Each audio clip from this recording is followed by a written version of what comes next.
Moi. Moi? Moi? Okay, I got you. Kiitos. No, it's kiitos. My Finnish is getting better and better after like 24 hours, so that's cool. Yeah, so I'm Tika. Oh, I don't have my slide. Sorry. Let's. 2 seconds. I'm Tika, and I am from Skyscanner. And I am here to talk about the truth about influencer marketing. So I've been working with Skyscanner for 4 years, more, but I've been doing influencer marketing for like more than 7 years. So that's me. I like to take photos. Went from big cameras to little tiny compact cameras. I like tiny things now. I am the senior growth manager. So Skyscanner now calls marketing growth, and I am a senior growth manager. I look particularly about influencer marketing. There's my Twitter handle if you want to ask any questions after the keynote speech. Okay, 25 minutes. I should start focusing. I talk a lot. I start shy, but eventually after 5 minutes, I don't want to get off the stage. Like, I want to stay here. So hopefully I steal like 5 minutes of Casey's time. He wouldn't mind. So let's talk about the truth. The truth about influencer marketing. It's a hard thing sometimes to actually face the truth. It's like, getting feedback from people, getting inputs. It's not always good. So it's good to get the positive ones, but the less positive ones is a little bit harder. But we have to deal with it. Me again. So that is me 17 years ago. I'm kidding. No, 35 years ago. And that is me on the left. So I have evolved from somebody who did not know how to use makeup to being able to use makeup, from somebody who liked dolls to now working at Skyscanner. Well, actually, I didn't do my makeup today. That's a lie. I had a makeup artist do it. Thank you. So the point is, like our lives evolve really fast, technology evolves really fast, influencer marketing evolves really fast as well. And we have to constantly keep up with it. So this is just the stats from like 5 years ago. The topic of influencer marketing on Google Trends. If you look at it, like the growth, if you compare the searches for the topic of influencer marketing, social marketing, content marketing, you remember the days where content was king? Well, content is still king. Everybody goes like, content is king, content is king. But now when you look at Google Trends and you look at the amount of people searching for these topics, look where influencer marketing is. In like the past 2 years, it just skyrocketed. It's like a massive boom to the end. Let's look at like 5 years ago or even more than that. When we did influencer marketing, it was a lot more about like brand awareness. So every single campaign we did when we worked with influencers, it was about the brand. Brand awareness, brand awareness, brand awareness. But now, when we do influencer marketing, it's not just about brand awareness, like a generic term, like very vague, very fluffy. It's more about like the bottom line results, not just for the brand, but also for the influencers who work with the brand. Because in the end, it's your revenue. It's your bread and butter. So it's your bottom line results as well, influencers, as much as us brands. And so part of the evolution is the things we measure in influencer marketing. Back then, I remember the days where, like, ooh, yay, we got a backlink from a certain blogger. Yeah, that's really good for SEO. That's amazing. But all we cared about was like, we had a backlink. It's good for SEO. And then, social media mentions. We get influencers talking about us, mentioning us. We're like, oh my God, this person came to this event and, did all these mentions and stuff like that. Or, I don't know, if you run a hotel or you run a restaurant, they mention about your industries. You get really excited about it. And then we had them like, oh, we've got so-and-so writing for us, which is like, it's amazing. And then media coverage, like back then when PR used to send like media releases to journalists and bloggers, and then you get it covered by bloggers, that is also amazing. And then we also looked at numbers from the bloggers back then, because it was before Instagrammers, YouTubers, Snapchatters, and what have you now, all these different channels. We looked at web monthly visits. We looked at the numbers of social media followings. We looked at things like, how many views did we get for a video? How many likes, how many shares, how many comments? Like, oh, the more, the better. Yeah, you get all excited. And then after that, you have all these reach and impressions, even bigger numbers, because it's just like you multiply it by the amount of followers they have and all that stuff. So especially with Twitter and all that, you get really, really big numbers, and it really excites you. But today, unfortunately, we have to look at how much we invest in time, in money, and look at things that are more tangible. What do those likes mean? What do those comments mean? What does that backlink mean? What does it mean for us as a brand investing in influencers? And also, what does it mean for the influencer who's working with us? So at Skyscanner, not that this is a Skyscanner thing, but we adapted the pirate metrics. Why do we call it the pirate metrics?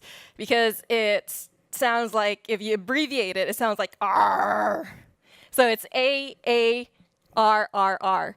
Acquisition, activation, retention, let me cheat, referral, and revenue. So the whole point of influencer marketing is that you've got two sides. You've got the influencer, and you've got marketing.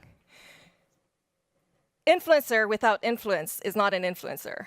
You could be a freelance photographer, freelance writer, content contributor, but it doesn't necessarily mean that you are an influencer if you don't have a social influence or an influence towards your audience. And then you've got the whole marketing side of things. It's not just getting a project done, doing a campaign for the sake of, okay, the brand has a budget to spend, the influencers need income, and then you just do something for the sake of, let's do it, get the paycheck, and over and done with. No, it's really about marketing. So you got to think about, when creating content, influencers have to think about things from a marketing perspective. You also have to put your marketing hat on. But same way that brands also have to look at, not only content creators are influencers, brands are influencers as well. I would say that Skyscanner is an influencer in travel, for example. Everybody knows Skyscanner in this room, right? Yes? How do you say yes in Finnish? Great. I'll take that as a yes from everybody knowing Skyscanner. So as a brand, we also have to put our hats on as influencers. So going back to the pirate metrics, more about me. So I'm going to take 2 minutes of your time now.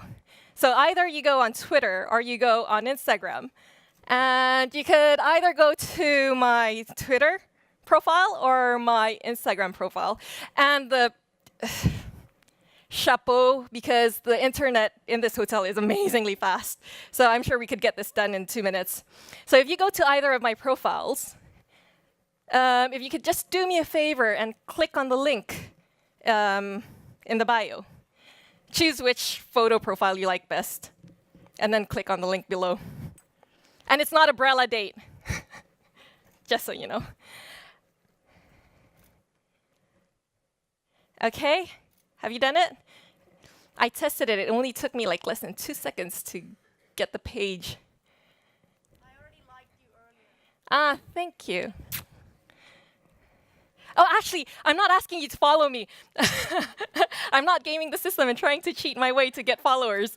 Actually, that is a good idea.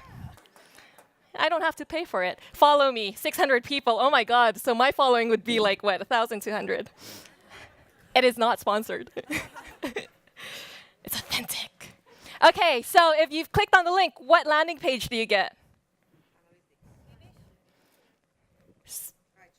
Skyscanner.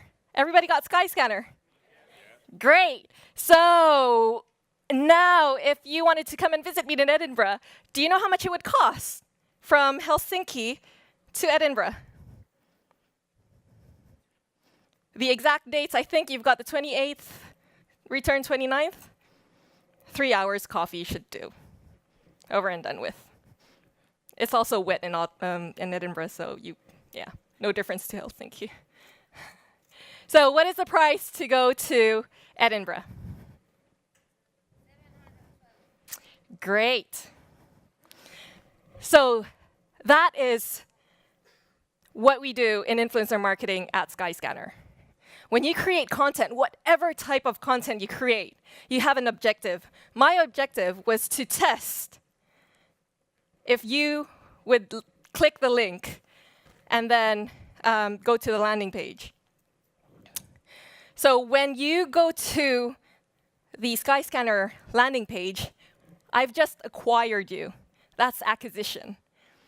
So when we create content with influencers, and influencers drive traffic to our site or to our app, that's acquisition. They're sending their audience to the brand. So the brand's acquiring users. And then when you did a search from Helsinki to Edinburgh, that's activation. That's ROI. So conversions doesn't necessarily always have to be a money value. Conversions could be whatever call to action you designed for your campaign, and people actually do it. So I wanted you to click, you click, and I could check that on Bitly later, how many people actually click. So if I don't see 600, I'm not coming to PING next year. I'm kidding.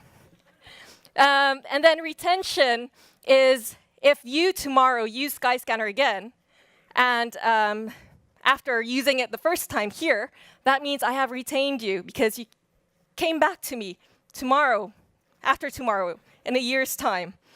Referral is when you tell somebody at home, Tika from Skyscanner told us to do this thing. I'm pretty sure she wanted us to like her profile, but you mentioned Skyscanner. You just referred Skyscanner to somebody back home. And then revenue comes at the end. So every business is different, so we get money differently. So in the end, revenue is really at the end. It's not our primary goal with influencer marketing as such, because it's more about getting people to create content that is going to influence their audience to actually come to the brand, to do all these AAR before the revenue. So thank you for clicking, by the way. So the truth is that in influencer marketing, tracking is vital, and data is indispensable. You need data. Whether you're a brand, whether you're an influencer. If you're an influencer, you have to know your data. You have to know your audience. It's really important. You need to know what your audience's interest is. You need to know their geo-specification, their language, everything, because when you talk to the brand, you have to tell them what audience you have to see whether your audience is actually relevant to the brand or not. And same thing with the brands. You need to know whether, through data, whether the results of the campaign show that the audience of that particular influencer actually interacted and engaged with the content they created. And however, numbers without context is irrelevant. So that's where all the social media metrics comes into play as well. So we can't go without it. So just quickly at Skyscanner, this is with influencer marketing tracking, you could see everything, all the campaigns that we do. You could see on your left-hand side, the traffic to the web. Every single influencer, I could see how much traffic they send, how many flight searches they did, hotel searches, car hire, how many actually purchased it, how many went to the news site, how many did this. I could track everything. I could track what's the percentage of the retention rate. And that, in the end, defines who you are going to work with in the nearest future, because you want to keep working with people that are influencers, but also good marketers for your brand. And these are the different marketing channels at Skyscanner. And you would wonder which one is the influencer marketing dot. Do you know which one it is? Which color?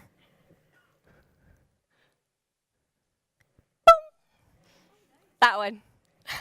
That tiny dot.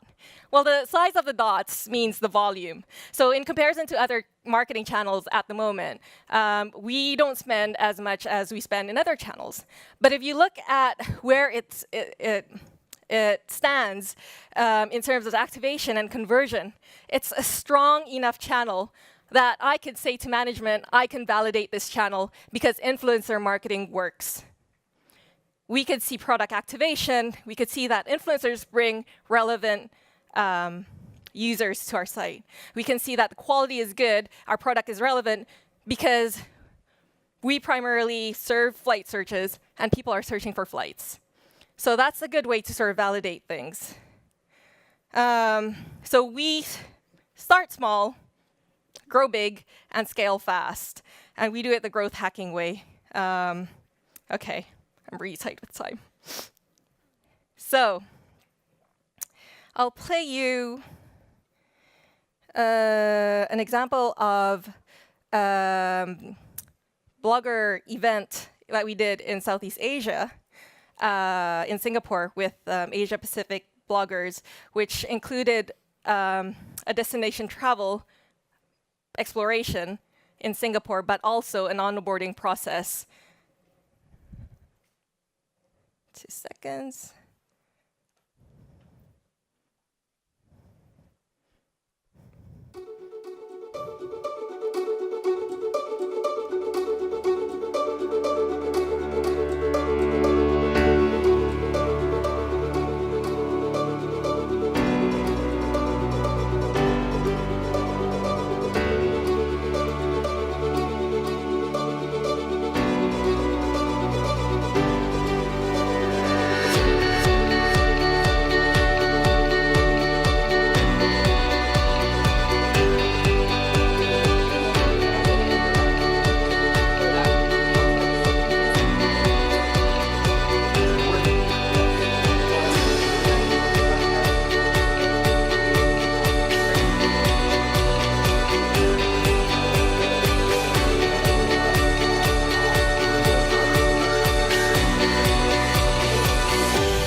And I'm from the Philippines.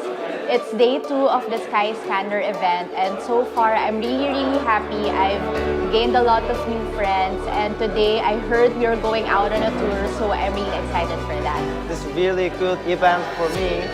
It's really nice, like a chance to make new friends and meet people from other countries, and it makes me more inspired. Hi, I'm Jason from Malaysia. People call me Smash Pop because I use that name for my blog and my Instagram and my YouTube as well. So I'm at Skyscanner event now, and I really think that this is a good event because now that I'm here, I get to meet a lot of different people and people from different countries, and exchange ideas and stuff. Hello, I'm Mariska Prudence. I'm a travel blogger from Indonesia. This Skyscanner workshop event, I think, is a very good thing because bloggers from different countries can meet, and we can learn a lot about blogging, the business behind the blog, and also we also know a bit about Skyscanner.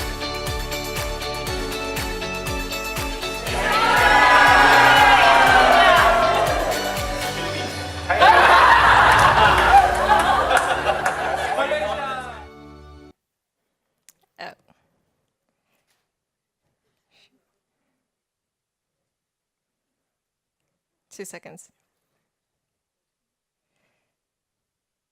Okay, so from that event, we've been, so there was like more than 20 influencers attending it. What is important about that event is that it's important for the brand and the influencers that you choose to work with long-term to actually speak the same language. So it's important for the brand to explain what the metrics are, how they measure things, what their objectives are. But it's also important for the brand to understand what do influencers actually want? What do they have to say? What do they know? What are the trends? The things that we don't see from a brand perspective. So that was really, really good. And we've created so many activities and campaigns out of it. We've sent bloggers to different destinations to do like really great content, and it's worked really, really well.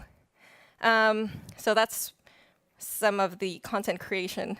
And then because the first one worked really well, we did a second one where we took like 25 bloggers to Indonesia from all different countries. It was 10 countries in total to create content about different destinations in Indonesia. And that also really, really, we had like a lot of insights from the second onboarding process that we did with over 20 influencers. And to date, we're still working with them. There's like ongoing campaigns happening. And it's amazing when you speak the same language. It makes working together really, really easy. So some of the results from the campaign in Indonesia, as you can see, and you could also track the results of the blogs that the content creators have created. So coming back to influencer marketing, you need to know that in the end, influencer marketing is not so much about you as the influencer or us as the brand, but it's more about the influencer's audience that eventually are going to be the brand's customers. That's what we have to think about. We have to think about what they need. What do the audience need? What your influencer's audience need, and what the brand eventually see from those users and what they need. So it's the need of the influencer's audience. It's all about trust. And we all know that. It's about relevancy. And I know that the whole day everybody's been talking about it as well. But most of all, it's about growth. Why growth? Because when influencers grow, they're not going to be stagnant having like 10 followers. Your followers are going to keep on growing. So when the influencers grow, the brand grows with the influencers. And when the brand grows, the influencers actually also grow with the brand. Whether or not you realize it, that you actually get some impact out of working with good brands for great campaigns.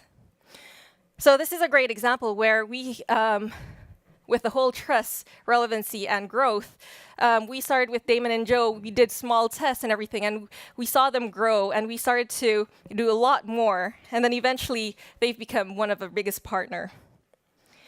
Okay, like I said, I do talk a lot. I've got 1 minute left, and I still have quite a lot of slides. I'm not going to run. I've got my slides prepared already, so you could actually download it eventually. So I'm going to skip a few things. Do you think Casey would mind if I steal like 5 minutes? Can I steal 5 minutes? No? Okay. Oh, I can steal 2 minutes.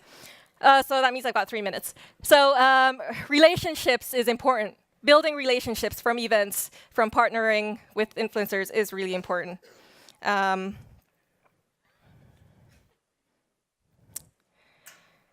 thing about relationships is the one thing I'm really amazed about influencer marketing is that everybody knows everybody in all different parts of the world. You mentioned one name and somebody's going to go like, oh, I know this person, which makes it so much easier to create like global campaigns because everybody's going to say like, I'm going to refer you to X, Y, and Z. That's amazing. Oh, I got the timing added. I was going to play you this video where the network we have with influencers made this particular campaign, launch in like 3 days. We did a collaboration with 24 influencers in 24 cities around the world. We prepared it in like 3 days, and I couldn't have done it if I didn't have the right influencers with the right network. So I could name people like Alicia from UK, and then Cash, and all these people went like, here's all the people that we know, and you could ask them. And this launched, and I was really amazed. It was really great because we tried Periscope for the first time. But sometimes, like all relationships, not all relationships work well. Sometimes it's just not meant to be, but it's okay. You don't have to force things. There's other brands, other influencers. So, keep the love. maybe it's not today, maybe it's going to be tomorrow. And the other thing is that I've learned it the hard way that poor attitude gets you nowhere. I've worked with influencers that have like they were really tough, let's put it that way. And, you know, but you have to go through things like that. You work with really amazing influencers that you know, fall in love with. It's just they're so good and you become friends, you become best friends. But then you do have ones that just are a nightmare. But it's like life, you know, you don't have all good friends. You've got all sorts of friends. Instant wins are not sustainable. Micro-influencers. Okay. See, that's the thing. It's really hard to do it in 25 minutes. But anyway, let me just give one last advice. Not everything that can be counted counts. And not everything that counts can be counted. So remember that in influencer marketing. Remember that there are things that data can't count. So brands, remember that. Thank you, Finland. Oh, honey, you're so. Thank you. I don't want to go. Hey, isn't You passion nailed one of the most gonna beautiful stay. qualities in a human? I'm not going anywhere. Take your seat here. I can stay here with that. Great. Beautiful. Thank you, Tika.